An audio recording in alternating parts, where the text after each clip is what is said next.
Salut, Bisson. Sich zu rapport jetzt schon für mich immer befreit, auf Ense zu wandern. Und manchmal meine ich hier, du musst 3/4 Stunde von Süffelwirschen bis Forsen, ja, in 20 Minuten bist du. Der Vincent van Gogh, im Zentrum von dem Gottesdienst ist, macht immer noch von sich reden. Kürzlich ist eine Ausstellung im Musée d'Orsay in Paris. Nur mit den Bildern von seinen 2 letzten Lebensmonaten mit großem Erfolg zu Ende gegangen. Wo der Wanderwehen, wo die Messers in den Zeitungen, der die 6 Bände, wie ich hier von mal da kann, neben der Bibel. In diesen 6 Bänden finden noch alle Briefe und alle Gemälde von Vincent van Gogh. Hat dazu eine Fiktion geschrieben, das letztes in der Zeitung stand, Iris en feu. Eine zweite Sache, im Musée d'Orsay hat eine Intelligenz artificielle Antwort gegeben auf die Freude von dem Psych am Ausgang. Während das Bild gemalt hat, eins von seinen letzten, das vorletzte, Le Chant de Blé au Corbeau. Eh bien, mon ami Betty Wolf a été scandalisée en entendant la voix artificielle de Van Gogh. Bonjour Vincent, c'était le nom de ce projet original. Et cette intelligence artificielle a pu être construite à partir de ces centaines de lettres que Vincent van Gogh a écrit à sa famille et surtout en particulier à son frère Théo, qui lui a toujours envoyé chaque semaine une petite bourse pour qu'il puisse acheter ses gouaches. Et vous pouvez d'ailleurs consulter ces 6 tomes si vous le désirez. N'hésitez pas à la fin de les ouvrir et vous verrez, c'est magnifiquement fait. Aujourd'hui, je ne veux pas méditer tous ces chefs-d'œuvre, mais simplement 2 tableaux particuliers. Le premier en français et le second en alsacien. En voilà le premier projeté sur écran et imprimé en souvenir sur vos feuilles. Voilà. Ce premier tableau a été intitulé par Van Gogh « Nature morte à la Bible ouverte ». Elle date de la fin de l'apprentissage du peintre. Il habitait encore chez ses parents, son père était pasteur, donc au presbytère de Numenen en Hollande, et sans doute cela pour économiser. Et cette famille, à l'époque, ne croyait pas du tout à son avenir d'artiste. Avec ce tableau, il a simplement voulu convaincre son frère, car c'est ainsi qu'il l'a commenté dans sa lettre du 28 octobre 1885, je l'ai peint en une fois, le même jour. Cela pour te montrer que lorsque je dis n'avoir peut-être pas trimé tout à fait pour rien, je parviens assez aisément à peindre sans hésitation un objet donné, quelle que soit sa forme ou sa couleur. Et la seule chose qu'il en dit encore plus tard dans sa correspondance, c'est qu'il a emporté ce tableau dans ses bagages d'apprenti artiste peintre.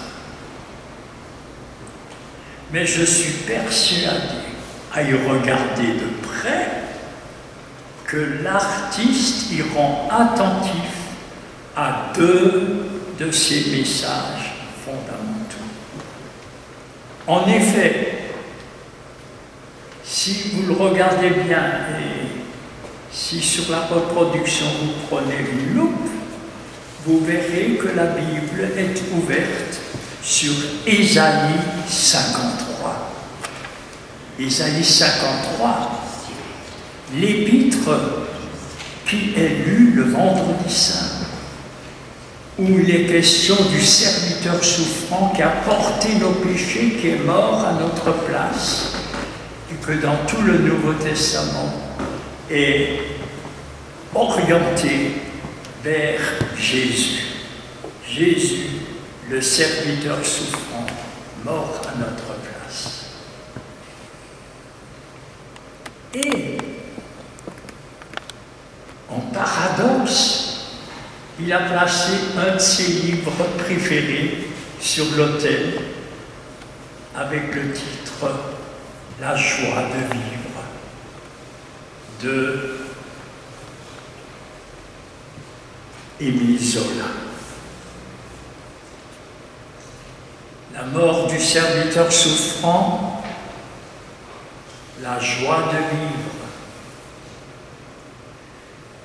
Cette opposition entre les supplices du serviteur souffrant Jésus et la joie de vivre en Christ ressuscité s'exprime dans le verset biblique qui a servi de fil conducteur au peintre et qu'il cite régulièrement dans ses lettres, 2 Corinthiens 6, verset 10. Quoique attristés, nous sommes toujours joyeux.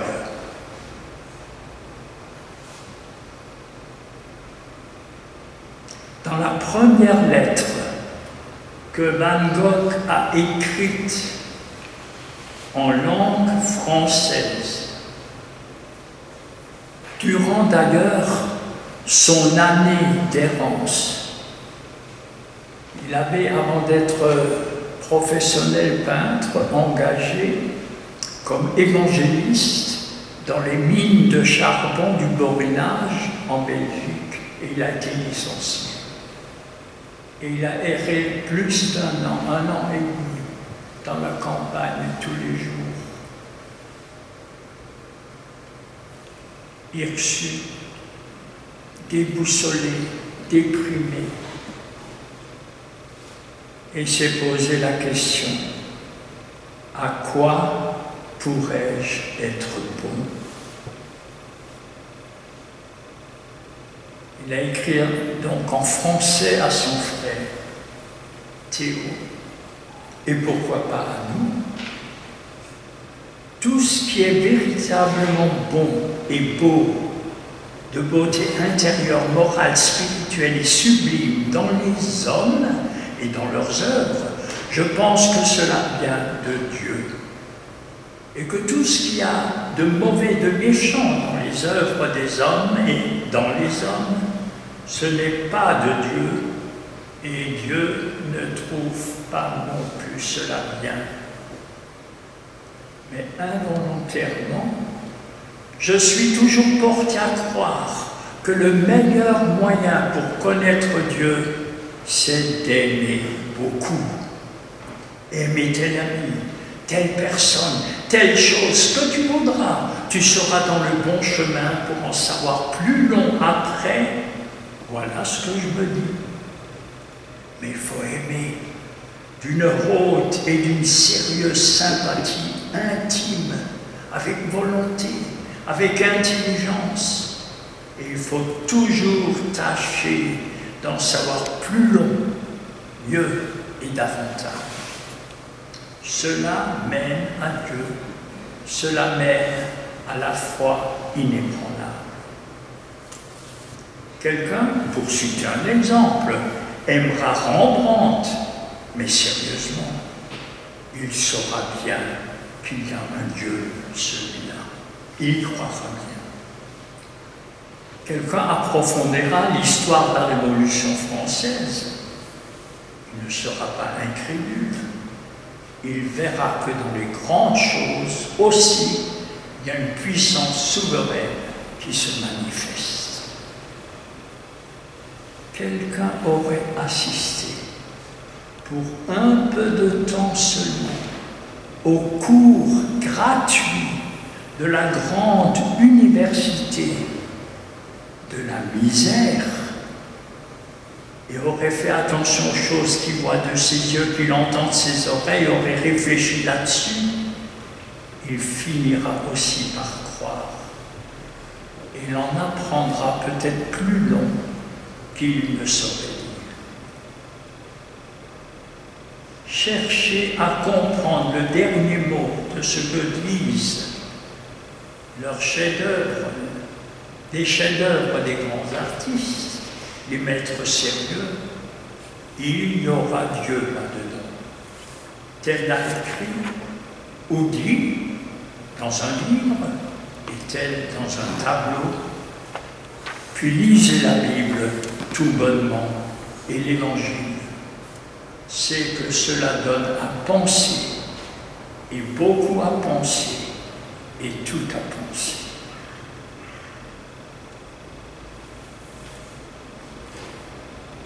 Comme je l'ai dit toujours à nouveau, Van Gogh aimait donc se reconnaître dans le verset « attristé, mais toujours joyeux ». C'était un malade, mais créatif.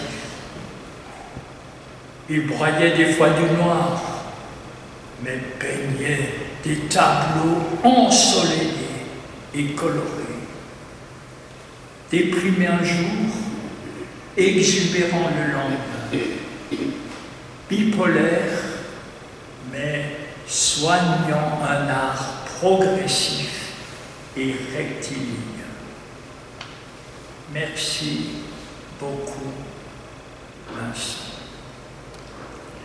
J'ai découvert dans le recueil de cantiques luthériens du Canada une strophe qui lui va comme un gant avec la mélodie « Jesu, meine Freude », Jésus, que ma joie demeure. Chasse la tristesse, cède à l'allégresse quand Jésus paraît. Pour quiconque l'aime, la souffrance même devient un bienfait. En dépit de mes soucis, même quand le deuil me ploie, Jésus fait ma joie. Wir singen jetzt ein Lied, wo Ziel bereft, am Anfang von der Bewegung ein Freier für unsere Sprache gedichtet. C'est das Lied « À toi la gloire au ressuscité » und das singen wir der Refrain Französisch aufs andere auf Elsässisch. Das fehlt singen, weil du auferstanden bist.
Katze ist, wie man sagt auf Französisch.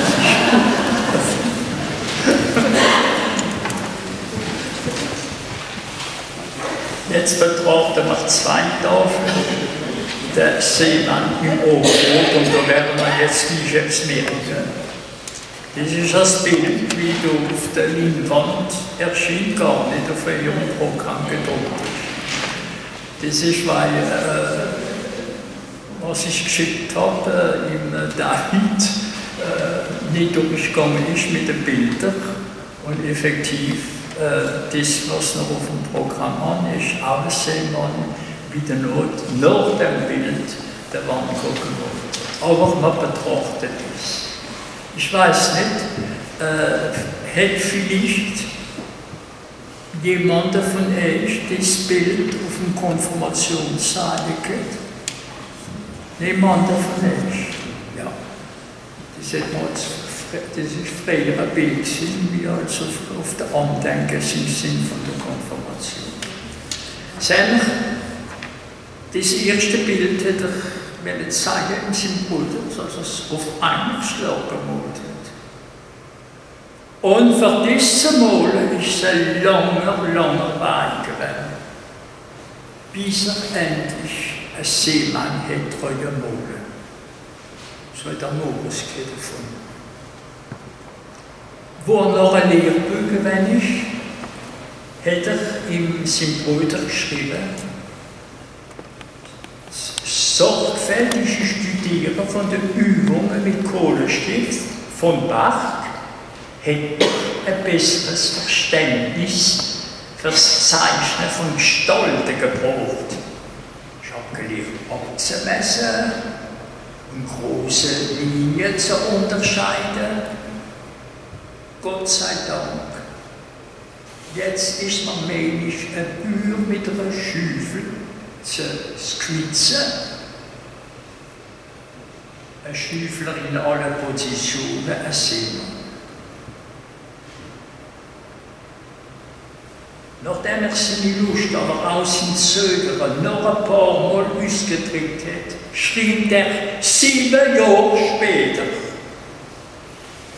Es ist schon ewig und noch länger her, dass ich ein Seemann zu machen wünsche.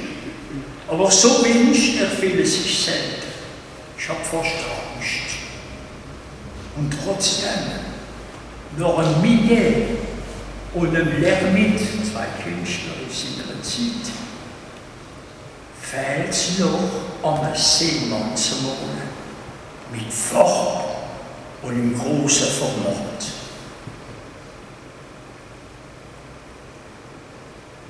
Später schrieb er im Theo 1988 im September, das Projekt vom Seemann kommt noch nicht aus dem Sinn. Die übertriebenen Studien wie der Seemann und jetzt Nordkaffee schienen mich gewöhnlicherweise Schäufel und Wicht. Aber wenn meine Gefühle sich überrumpeln, dann erschienen sie mir eine tiefe Bedeutung zu haben. Und dann, auf einmal, ohne sich diesmal aufzuhalten, informiert er am 21. November 1988, mitten in der Zeit, wo Paul Gauguin bei ihm ist, dass er endlich der Seemann im Oberrot gemalt hat. Aber weil er dann beschäftigt ist mit der Zusammenkunft mit dem Gauguin, die nicht immer leicht verlaufen ist.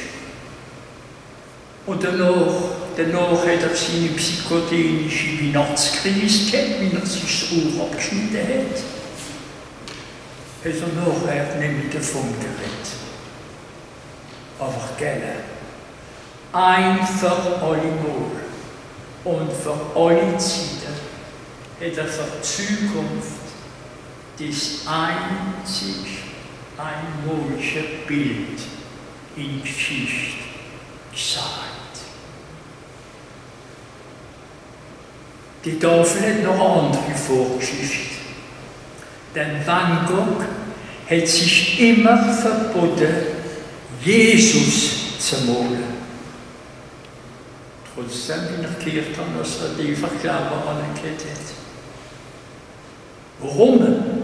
Er hat es nicht nach seiner Einbildung malen. Er hat die Leute nur abgemalt, wenn er ein Modell erkannt hat. Und so schreibt er einmal: Theo, ich habe eine große Tafel abgekratzt mit einer Figur von Christus in Bleu und Orange. Ein gelber Engel, ein roter Boden, grüne und blaue Hügel, Bäume mit violetten und rotlechten Stämmen, blaue und grüne Blätter, ein Himmel in Zitronen.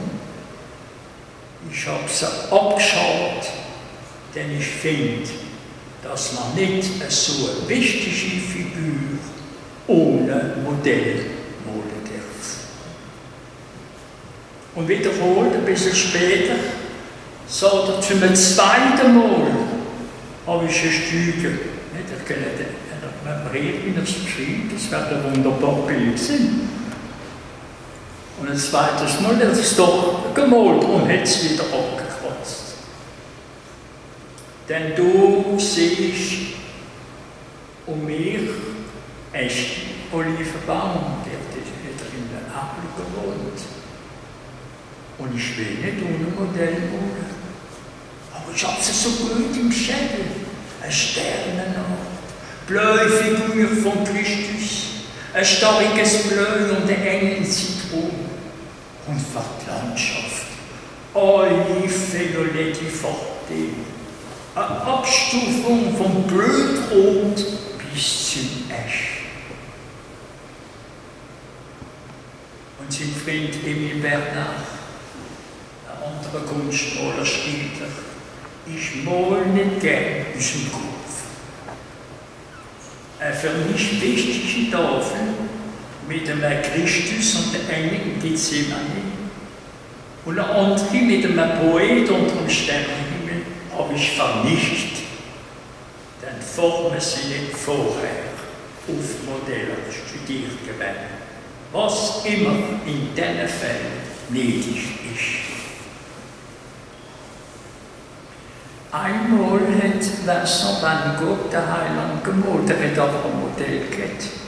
Das ist mal im Spital gewesen und nicht Musée kennt, hat er als Modell Kunstgemälde von anderen abgemalt.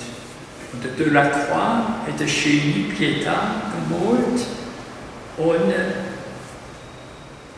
Pietà, Maria, nicht mit ihrem toten Sohn in der Erde. Das hat er dann abgemalt. Ein anderes Mal hat er die Auferstehung vom Lazarus von Rembrandt abgemalt. Aber selber, dort hat er Jesus vom Rembrandt abgeschafft. Er hat Martha in den Mittelpunkt gesetzt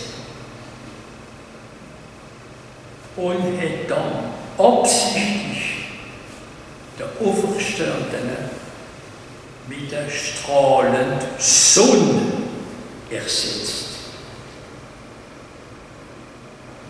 In meiner Arbeit ist die Tafel vom Seemann im Oberrot ein Glaubensbekenntnis, ein symbolisches und ein bildliches Gemälde, nicht ein einfaches Abmalen von der Natur. Daher ich glaube, also das mit dem Paul Gauguin in seinem Zimmer gemalt hat. Und diesmal ist Inbildung. Denn Löwe, er hat ein Modell gehabt für den Seemann, er hat ein Gesicht. Und der Van Gogh hat so wunderbar Gesichter abgemalt. Seine Autoporträts, sogar 30 Autoporträts, sind wunderbar und gleich immer. Aber nein. Es kommt mir ein bisschen vor, wie auf der einem Europapark unter den Kopf irgendwo hineinstecken und dann ist er von der Kopf. Aber ich meine, jetzt Express gemacht. In dem Seemann ist jeder von euch repräsentiert. Wir gleichen dem Schwerarbeiter. Der Van Gogh hat mehrmals gesagt, was der Théophile Gautier bei den Bürgern von Millet gesetzt hat. Bürger scheinen Striche mit dem Grund, der sie inzeigt.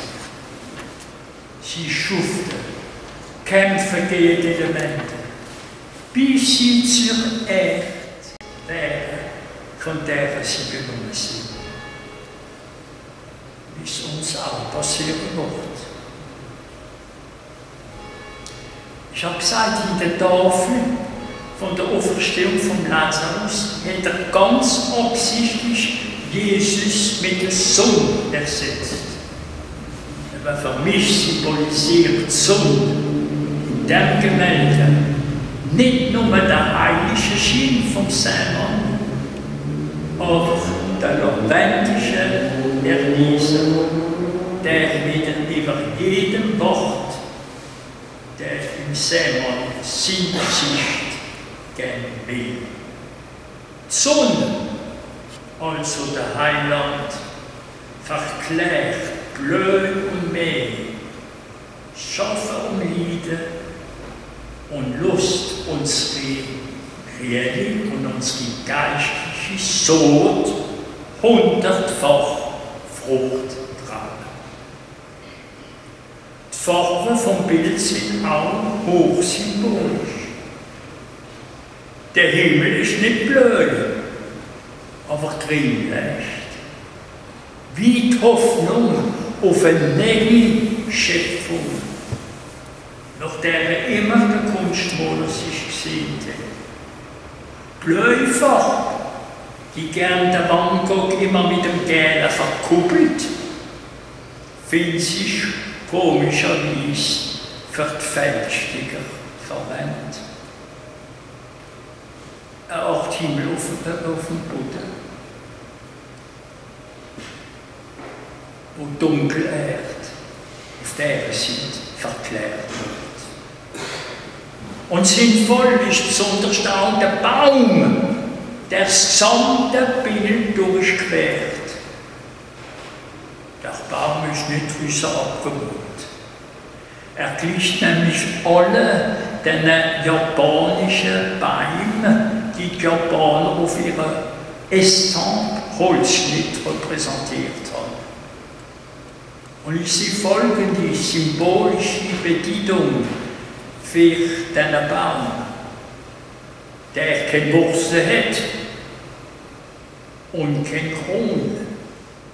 Wie wenn der Simon im Erbe von seinen Vorfahren wurzelt. Im Erbe von der Wissenschaft, im Erbe von der Politik, von der Gläubigen, von der Kultur. Und seine Zukunft endet im Jenseits, in der Ewigkeit. Es ist also ganz wichtig, dass unsere Kirche intuitiv die Tafel als Konfirmationsbild gewählt hat. Denn sie ist gerade so christlich wie Chrysichon zum Beispiel. Und im Gegenteil wünscht sie, dass im Kampf von der Konfirmanden, wo jetzt ihre Pfarrer Nominio ist, in Nebelach, und in allen Unterricht, wie wir kennen, und wie er es hier repräsentiert hat, so schön auf ihrer Kanzel, dass der Unterricht, wie so vom Simon, nicht in einem Ohr hingeht und im anderen raus, aber das konfirmiert das Wort Gottes hören und poltern und in einem feinen, guten Herzen Frucht tragen in Geduld. Und wir Menschen alle wir mal konfirmiert sind worden. Das ist auch erleben dürfen, wie die hart Arbeit und sagt Hingabe an andere, sich genesen lassen, alle flüchtigen Tage, die Gott uns unter der Sonne schenkt. Der Lohn dafür ist unnehmbar Freude im und am auferstandenen Heiland. Eine unnehmbare Freude, die bis in den Himmel hinwächst, so wie der Baum, der Tafel durchquert. Wurzeln im Big Bang und Kron im Unendlichen. Jetzt singen wir das Lied, wie existiert auf Französisch, voilà, vom Jean-Louis Decker Gedicht, und ich habe da Vers auf Elsässisch übersetzt. Tut Gott für uns hinstehen, wer kann gegen uns in Römermord.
sie dann offen auf Elsassisch machen, wenn es geht. Da hat aber auch ein bisschen Französisch geredet, ich habe es verstanden und darf ich vielleicht abschießen. Zuerst würde ich den Schorsch ganz herzlich bedanken. Es ist jetzt eine Gewohnheit, wo in Ansa mal in York zu kommen und wir freuen uns jedes Mal Schorsch, wenn er mit uns da sind und den Gottesdienst teilen. Auf Elsassisch. Er hat es gesagt, unser Pfarrer ist in Neville mit den Jungen. Und ich weiss auch, dass der Schorsch seine Vatergüte kennt und dass er miteinander geschafft hat. Und das freut uns auch. Es ist nicht nur Elsassisch, es ist auch Pfarrer zu sein. Ihr wisst es auch, heute gibt es Wahlen. Kirchenratswahlen, wenn er je noch nicht gewählt hat, darf er noch mal in der kleinen Saal. Es ist der auch gewählt heute. Es gibt den Direktor. Und dürfen wählen. Du hast keine Angst, es ist nicht so überraschend, wer rauskommt. Trotzdem merci, was heute der kirchliche Rat unterstützt. Ich gehe für uns beten. Es ist nicht immer so einfach, aber wir halten zusammen mal wieder. Mit euch der Kirche du immer noch gewählt, haben wir ein Konzert mit unserer Ukraine, wie sie im Moment leben. Um 17 Uhr dürfen wir kommen, es kostet nichts, ich darf trotzdem jetzt ganz wissen. Und es ist ziemlich schön, sie haben es schon in der Stadt gemacht und es ist ein gutes Konzert. Ich war am 5. in der Kirche. Kirche Opferkirche.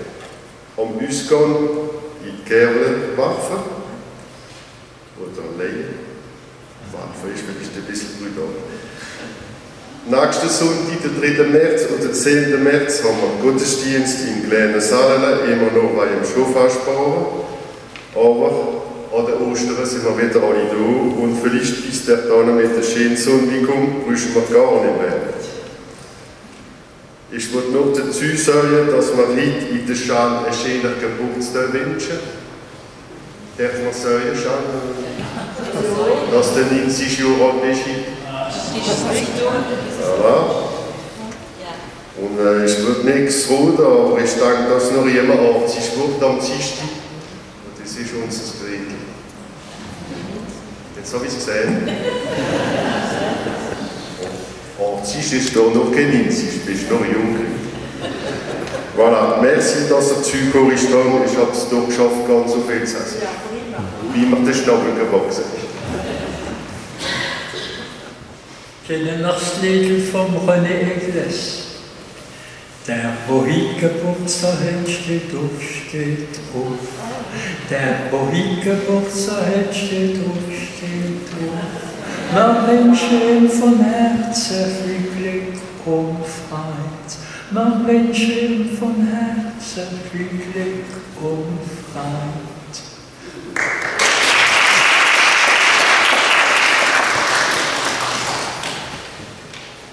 À l'âge de 24 ans, durant son ministère d'évangéliste en Angleterre, Vincent a envoyé dans sa 109e lettre déjà une longue prière où il ne cite pas moins que 85 versets bibliques. Nous allons maintenant, pour commencer ce long moment de prière, d'abord en prier quelques extraits, nous restons assis et nous nous lèverons tout à l'heure pour notre Père, le dernier chant et la bénédiction. Il intitule une prière des fils du presbytère, des enfants du ministre des évangiles, de ceux qui ont été bénis par leur Père quand ils ont quitté la maison paternelle et pour qui leur mère a prié ce jour-là. Père, je ne te prie pas de les ôter du monde, mais de les préserver du mal. Jean 17, 15. Une prière de deux frères qui ont dormi ensemble pendant si longtemps dans la petite chambre à l'étage de la maison paternelle. Ô Seigneur, nous aimons la lumière de ton soleil et le bruissement de ta mer. Nous levons les yeux vers le ciel et aimons les étoiles dont tu déploies l'immense armée et que tu appelles toutes par leur nom. Nous aimons beaucoup l'aurore quand tu fais lever ton soleil sur les méchants et sur les bons.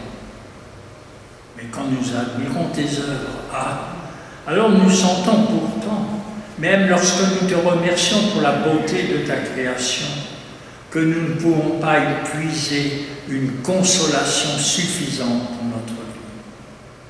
Nous avons besoin de la lumière de l'Esprit, des sentiments qui étaient en Jésus-Christ et de l'amour pour toi, pour le Christ et les autres en lui. La lumière d'un amour qui peut allumer le feu du zèle dans notre cœur. Nous sommes déjà suffisamment loin sur le chemin de la vie pour savoir que nous sommes composés de grandes afflictions, besoins et misères, que nous ne pouvons pas nous maintenir par notre propre force, mais seulement par ta grâce et par la protection de ton amour et la gouverne de ton esprit. Dans tes mains, ô Abba Père, nous remettons notre cœur. Père, nous ne te prions pas de nous ôter du monde, mais nous prions, te supplions de nous préserver du mal. Sois notre gardien et l'ombre sur notre main droite. Du weißt, dass wir dein Wort schätzen, mit einer uralten gewurzelt, die sonderbare, vierische und sachte Leben. Wir glauben, dass Himmel und Erde vergehen wären, aber niemals dein Wort. Und dass kein Haar von unserem Kopf fällt, ohne den Willen von unserem himmlischen Vater. Verlieren wir uns auch im Alltag, bleiben unsere Seelen auch auf dich fixiert. Ja, unsere Seele wartet auf den Herrn, mehr als die Meister auf den Morgen. Herr, zu wem können wir gehen? Du hast die Worte vom ewigen Leben. Ja, wir können uns zu gern an die alten biblischen Geschichten und unser Herz verschmacht, wenn wir daran denken oder sie wieder lesen. Sans toi, ô Éternel, que serait l'homme sur terre? Mais tu es venu pour proclamer aux captifs la délivrance et aux aveugles le recouvrement de la vue, et pour guérir ceux qui avaient le cœur brisé. Tu es venu pour chercher ceux qui étaient perdus et pour être le médecin de ceux qui sont malades. C'est pourquoi nous t'adressons nos prières au Christ consolateur, disant pour nous: guéris-nous, nous serons guéris, convertis-nous, nous serons convertis, sauve-nous et nous serons sauvés. Donne-nous le meilleur de ce qui existe dans le monde et dans la vie, le lien de l'amour pour toi qui jamais ne se rompt, même lorsque nous souffrons le plus, et qui nous apprend même à trouver plaisir dans les faiblesses et angoisses et détresses et souffrances de tout genre. Et parce que nous sommes fils, envoie dans nos cœurs l'esprit de ton Fils, lequel crie « Abba, Père ». Une fois encore, nous nous recommandons en ton amour, nous confions entre tes mains notre cœur et notre vie. Sois l'auditeur de nos prières et de celles de nos parents, et ne nous laisse pas aller avant que tu nous aies bénis, ni en ce jour, ni jamais. Amen, oui, Amen. Und wir stehen auf und singen wieder ein Gebetslied. Ich bitte dich, o Vater, blieb mit unseren Liedern.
andere Fürbitte fassen wir zusammen im Vater unser. Vater unser im Himmel, die Name soll geheiligt werden, dein Reich soll kommen, dein Wille soll geschehen, im Himmel und auf der Welt. Gib uns nicht unser tägliches Brot und vergib uns unsere Schuld, ja und wir denen vergeben, wo uns Unrecht angetan haben. Und lass uns nicht in Versuchung geraten, aber erlöse uns vom Bösen, denn dein ist Reich und Kraft und Herrlichkeit in Ewigkeit. Amen. Und empfange das Segen von unserem Herrn. Liebe Brüder und Schwestern, freue euch im Herrn. Ich wiederhole, freue euch. Der Herr steht vor der Tür. In allen Umständen also beten, komm, Herr Jesus, sei unser Gast und segne, was du uns beschenkst. Leit uns durch dick und dünn. Und der Friede Gottes, der größer ist, wie alle Vernunft, bewahre eure Herzen und Sinne in Jesus Christus, unser Herr. Geht hin in Frieden und feiern schönen Sonntag und erleben eine gute Woche. Amen. Amen.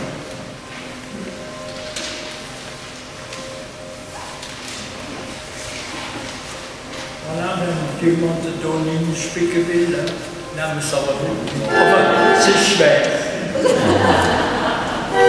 Merci, Marguerite.